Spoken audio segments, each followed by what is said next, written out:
आज अनंत चतुर्दशी, बाप्पांचे विसर्जन. म्हणून आज मी मोदक बनवायचं ठरवलं. सर्वप्रथम 2 नारळ म्हणजे 4 वाट्या खोबरं पोहून घेतलं. मी नेहमी विळीवर खोबरं पोहते, त्यामुळे जे आपण सारण बनवतो ते मऊसूत आणि छान होतं. सारण बनवताना जर 2 वाटी खोबरं असेल तर 1.5 वाटी गूळ घ्यायचा असतो, तसा मी घेतला. एका कढईत 1 चमचा साजूक तूप घालून खोबरं आणि गुळाचं मिश्रण घातलं. अशा पद्धतीने सारण तयार केलं आणि सारणात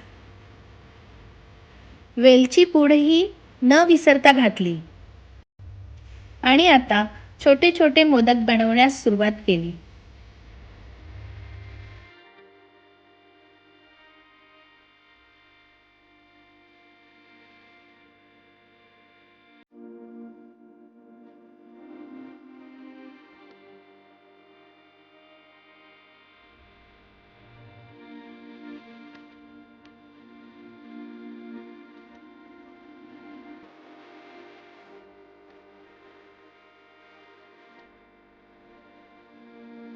आणि आमच्या बाप्पांना मोदकांचा नैवेद्य दाखवला.